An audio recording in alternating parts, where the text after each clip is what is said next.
شروع اللہ کے نام سے جو بڑا مہربان اور نہایت رحم کرنے والا ہے۔ السلام علیکم، امید ہے کہ آپ سب خیریت سے ہوں گے۔ اللہ تبارک تعالیٰ آپ سب کو ہمیشہ خوش رکھے، آباد رکھے۔ میری پیاری بہنوں اور بھائیوں، آج جس ٹاپک میں بات کر رہی ہوں وہ ہے میرے رب سے خوف کھانا، اپنے رب سے ڈرنا، اللہ سے ڈرنا، اپنی گناہوں کی ندامت سے آنکھوں سے آنسو بہانا۔ یہ ہے میرے رب سے ڈرنا اور اللہ سے توبہ طلب کرنا۔ ہم قرآن پاک کی آیات اور حضور صلی اللہ علیہ وسلم کی حدیث اور بزرگان کے واقعات ہمارے سامنے جو بہت سارے آئے ہیں اور جن کا قرآن پاک میں ذکر بھی ہے، حضور کی حدیث میں بھی ذکر ہے، ان کا اگر ہم احاطہ کریں تو دشوار ہے، لیکن مختصر طور پر اتنا سمجھ لینا چاہیے کہ دین کے ہر کمال کا زینہ اللہ کا خوف ہے۔ حضور اکرم صلی اللہ علیہ وآلہ وسلم کا ارشاد ہے کہ حکمت کی جڑ اللہ کا خوف ہے۔ حضرت عمر رضی اللہ تعالیٰ عنہ بہت رویا کرتے تھے، حتیٰ کہ روتے روتے آنکھیں بھی بیکار ہو گئی تھی۔ کسی شخص نے ایک مرتبہ دیکھ لیا تو فرمانے لگے کہ میرے رونے پر تعجب کرتے ہو، اللہ کے خوف سے سورج بھی روتا ہے۔ ایک مرتبہ ایسا ہی قصہ آیا تو فرمایا کہ اللہ کے خوف سے چاند روتا ہے۔ ایک نوجوان صحابی رضی اللہ تعالی عنہ پر حضور اکرم صلی اللہ علیہ وآلہ وسلم کا گزر ہوا۔ وہ پڑھ رہے تھے جب وَإِذَا انشَقَّتِ السَّمَاءُ فَكَانَتْ وَرْدَةً كَالدِّهَانِ پر پہنچے تو بدن کے بال کھڑے ہو گئے، روتے روتے دم گھٹنے لگا اور کہہ رہے تھے، ہاں جس دن آسمان پھٹ جائے گا، یعنی قیامت کے دن میرا کیا حال ہوگا، ہائے میری بربادی۔ حضور اکرم صلی اللہ علیہ وآلہ وسلم نے ارشاد فرمایا کہ تمہارے اس پر رونے کی وجہ سے فرشتے بھی رونے لگے۔ ایک انصاری نے تہجد پڑھا اور پھر بیٹھ کر بہت روئے، کہتے تھے کہ اللہ ہی سے فریاد کرتا ہوں جہنم کی آگ۔ حضور اکرم صلی اللہ علیہ وآلہ وسلم ارشاد فرمایا کہ تم نے آج فرشتوں کو رلا دیا ہے۔ عبداللہ بن رواحہ ایک صحابی بھی رو رہے تھے، بیوی بھی ان کی اس حالت کو دیکھ کر رونے لگی۔ پوچھا کہ تم کیوں روتی ہو؟ کہنے لگی جس وجہ سے تم روتے ہو۔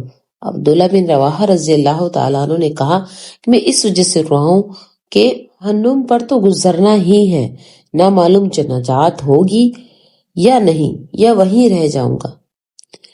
زراحۃ بن اوفا ایک مسجد میں نماز پڑھا رہے تھے۔ فَإِذَا نُقِرَ فِي النَّقُورِ پر جب پہنچے تو فوراً گر گئے اور انتقال ہو گیا۔ لوگ اٹھا کر گھر تک لائے۔ حضرت خالد رحمت اللہ علیہ ایک مرتبہ نماز پڑھا رہے تھے، کُلُّ نَفْسٍ ذَائِقَةُ الْمَوْتِ پر پہنچے تو اس کو بار بار پڑھنے لگے۔ تھوڑی دیر میں گھر کے کونے سے آواز آئی، کتنی مرتبہ اس کو پڑھو گے؟ تمہارے اس بار بار کے پڑھنے سے 4 جن مر چکے ہیں۔ اور ایک صاحب کا قصہ لکھا ہے کہ پڑھتے پڑھتے جب وَرُدُّوا إِلَى اللَّهِ مولاہم الحق پر پہنچے تو ایک چیخ ماری اور تڑپ تڑپ کر مر گئے۔ اور بھی اس قسم کے واقعات کثرت سے گزرے ہیں۔ حضرت فضیل رحمت اللہ علیہ مشہور بزرگ ہیں، کہتے ہیں کہ اللہ کا خوف ہر خیر کی طرف رہبری کرتا ہے۔ حضرت شبلی رحمت اللہ علیہ کے نام سے سبھی واقف ہیں۔ وہ کہتے ہیں جب بھی میں اللہ سے ڈرا ہوں اس کی وجہ سے مجھ پر حکمت اور عبرت کا ایسا دروازہ کھلا جو اس سے پہلے کبھی نہیں کھلا۔ حدیث میں آئے اللہ تعالیٰ فرماتے ہیں کہ میں اپنے بندے پر 2 خوف کبھی جمع نہیں کرتا، 2 بے فکریاں نہیں دیتا۔ اگر دنیا میں مجھ سے بے فکر رہے تو قیامت میں ڈراتا ہوں، اور دنیا میں ڈرتے رہے تو آخرت میں بے فکری عطا کرتا ہوں۔ حضور اکرم صلی اللہ علیہ وآلہ وسلم کا ارشاد ہے کہ جو اللہ سے ڈرتا ہے اس سے ہر چیز ڈرتی ہے، اور جو غیر اللہ سے ڈرتا ہے اس کو ہر چیز ڈراتی ہے۔ یحییٰ بن معاذ رحمۃ اللہ علیہ کہتے ہیں آدمی بیچارہ اگر جہنم سے اتنا ڈرنے لگے جتنا تنگ دستی سے ڈرتا ہے تو سیدھا جنت میں جائے گا۔ ابو سلیمان رحمۃ اللہ علیہ کہتے ہیں جس دل سے اللہ کا خوف جاتا رہتا ہے وہ برباد ہو جاتا ہے۔